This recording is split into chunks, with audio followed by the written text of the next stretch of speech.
Today, EHG released their development update for the multiplayer patch coming soon to last epoch.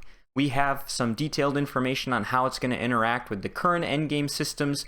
We have some events to look forward to, just a sprinkle of information on trade, as well as some general improvements and updates to the game. So let's get into the specifics of what multiplayer is going to look like and what you can expect, starting off with the highly anticipated topic of trade.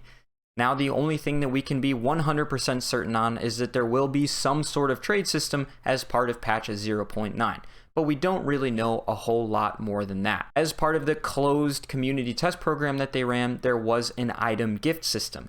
Now, this means that if an item dropped, you'd be able to trade it within members of your party that were there when it dropped. Now, it wasn't really trade, it was more you'd be able to give it to them if they need it, and maybe you didn't.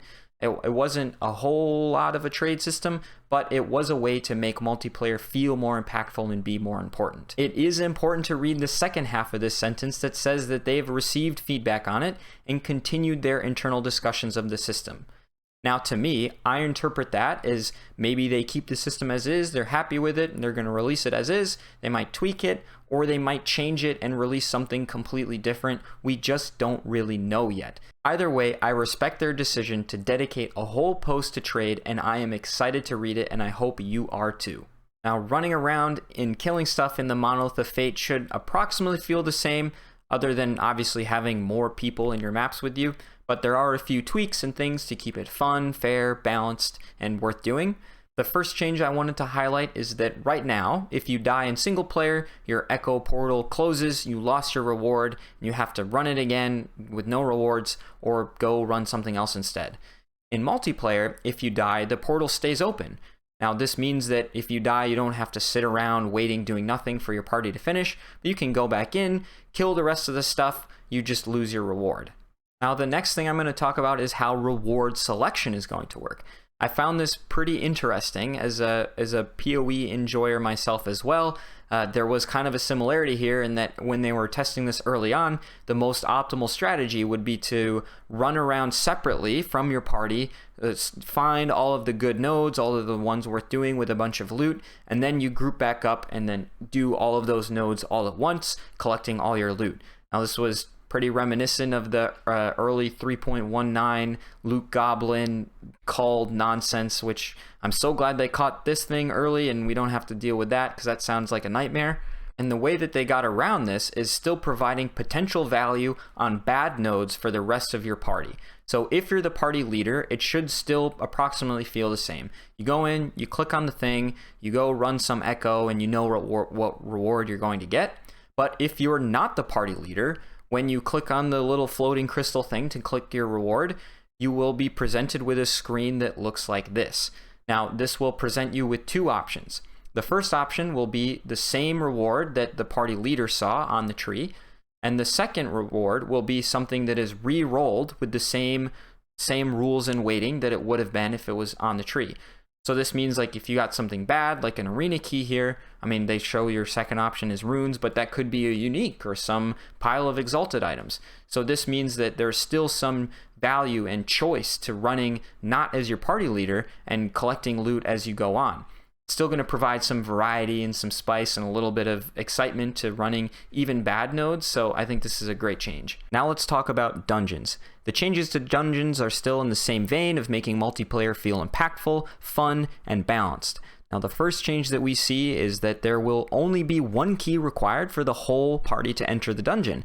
Now, this is going to make the dungeon more accessible. The keys will be valued a little bit less, like approximately with the loot, but who cares? More dungeons, more good. The second really cool feature is a ready check system for the dungeon boss.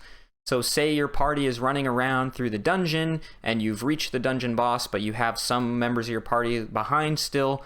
Instead of starting it early and making half your team miss out on the boss kill, there's a ready check system saying, I am ready to keep going through the dungeon, I'm ready to go to the boss, or no, I want to stick around, I'm still killing stuff. And once everybody's readied up, they'll all just get portaled into the boss room and get ready to kill the boss. Now, this is pretty interesting because not all party members have to make it to the boss room, just accept it. So I think one cool strategy, maybe you have one person who's really, really fast and just clearing, making it, buzzing all the way to the boss room, and then they can just burst down the boss immediately. But unlike monoliths, if you do die, you're gone. You don't get to come back in, and you lose your rewards, and you don't get to play with your friends. So in this case, it's a little bit more risk, but there is a lot of reward, I think. So I think it balances out. Another great thing is that at the end of the dungeon, whatever mechanic there is, whether it's the gambler or slamming in a Lego, everyone will get a chance to do it. This is just a great thing to make sure everybody gets their chance and gets to do things more often. With multiplayer scheduled to come out in March, that is still 4 months away, but we do have a few events to look forward to. The first event is the Multiplayer Invitational. Now, unfortunately, this probably will be limited to EHG staff and some bigger content creators and streamers, so most of us won't be able to take part in it. However, I am still excited for the streams and content to come out as a result. And fret not, because right after the Invitational is the Open Week. Now, this is still by invitation or by application, but there are 10,000 slots available. So be sure you are on the lookout for an application so you can secure your spot in the multiplayer test week. And capping it all off before the patch goes live is the multiplayer beta Open Weekend. Now, this is free-to-play weekend, so even if you don't own the game or you have friends that are maybe up in the air if they want to play it or not, this is the time to get everyone in, get hyped, get ready for the following couple weeks when the patch goes live. On top of all the cool multiplayer stuff, they are also adding things to keep the game fresh. Unfortunately, no like content, but we do have updated graphics, sounds, animations, so I'm just going to quickly go through those and you can take a look. We have updated visual and sound effects for Swipe, visual effects for Shield Rush and Rive, updated animations for Harvest. We even have some new 3D models, with starting off with Acolyte's Reaper form. We've got a redesigned enemy Temple Guardian. This one's pretty cool. New idle giant worm boss, new fresh Void Despair enemy, new Void Fused Earth. We've got a few updated zones to make them look nice and fresh as the game is growing.